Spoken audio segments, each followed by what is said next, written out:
NDA और नीतीश कुमार इस वक्त अपनी जीत से गदगद हैं और नीतीश कुमार और एनडीए की जीत का जो प्रमुख केंद्र रहा, हम उस पर बात करेंगे और आपको बताएंगे कि कैसे इस बार नीतीश कुमार ने हारी हुई बाजी एनडीए के तरफ कर दिया। जी हाँ, हारी हुई बाजी हम इसलिए कह रहे हैं कि चुनाव से कुछ दिन पहले तक आप देखे होइएगा कि एनडीए के ज़्यादातर प्रत्याशी, खास करके बीजेपी के प्रत्याशी जहाँ जहाँ जाते थे वहाँ लोगों को उनसे नाराजगी हो रही थी।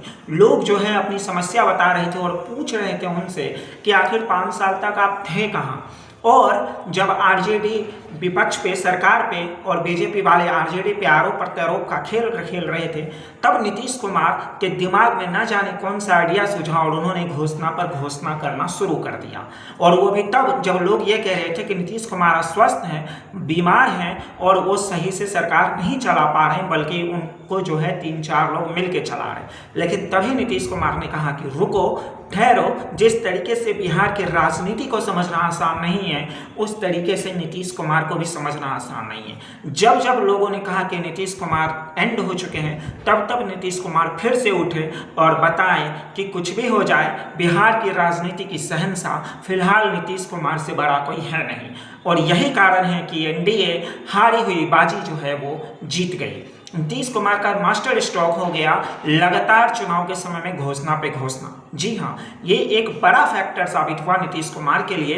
10,000 रुपया वृद्धा पेंशन 400 से 1100 करना, बिजली मुफ्त करना और एंड टाइम पे चुनाव से कुछ दिन पहले जीविका दीदी की सैलरी को डबल करना और कई सारी वैकेंसी को निकालना, जिससे बहुत सारे युवा भी उनके तरफ अट्रैक्ट हो गए। उनको शायद ये लगा कि अगर इसकी सरकार नहीं बनी तो कहीं परीक्षा रद्द ना हो जाए और हम जो फॉर्म भरे हैं वो कहीं उसका एग्जाम ना हो, पैसा ना बर्बाद हो जाए। और इसका एक बहुत बड़ा कारण था कि कई सारे युवाएं जो जनसुराज या आरजेडी की तरफ अट्रैक्ट थे, वो इस वैकेंसी को भरने के बाद जो है वो नीतीश कुमार को वोट दे आए। दूसरा अहम फैक्टर यानी महिला, नरेंद्र मोदी और नीतीश कुमार की जोड़ी जो है वो महिलाओं में काफ़ी ज़्यादा पसंद की जाती है। नीतीश कुमार को तो बिहार में लोग 2005 से पसंद करते हैं, जब से उन्होंने पंचायत में 35% आरक्षण, आशा दीदी, ममता और बिहार पुलिस में लड़कियों को भर्ती करना शुरू किया। तभी से बिहार की लड़कियाँ और महिलाएँ नीतीश कुमार की फैन हैं और उस पर सोने पे सुहागा उनकी दारूबंदी जैसी जो कानून है वो हो गई। इसके बाद नरेंद्र मोदी का उज्जवल गैस योजना और आयुष्मान कार्ड जैसी योजनाएं भी जो है काफ़ी लाभकारी सिद्ध हुई इस चुनाव में। और तीसरा फैक्टर जो था वो था नीतीश कुमार का ट्रैक रिकॉर्ड। जी हाँ, नीतीश कुमार का ट्रैक रिकॉर्ड जो 20 साल में एक भी भ्रष्टाचार न होना, लोकतांत्रिक मुख्यमंत्री होना और केवल अपने काम पे ध्यान देना, ये भी नीतीश कुमार और एनडीए के लिए प्लस पॉइंट हो गया। और इसी वजह से जनता ने एक बार फिर से उन पे भरोसा जताया। चौथा कारण, एनडीए एकजुट होकर लड़ी। उन्होंने कहीं पर फ्रीडम फाइट जैसा कोई कॉन्सेप्ट नहीं रखा, बल्कि जहां एनडीए का कैंडिडेट खड़ा हुआ वह एनडीए का केवल एक ही प्रत्याशी खड़ा हुआ और इसी वजह से जो है वो लड़े और सभी प्रत्याशी जो है वो एक दूसरे के सहयोग करते नजर आए। पूरी तरीके से गठबंधन धर्म निभाते हुए एनडीए नजर आई और नतीजा ये रहा कि 200 प्लस का आंकड़ा जो है वो एनडीए छू गई।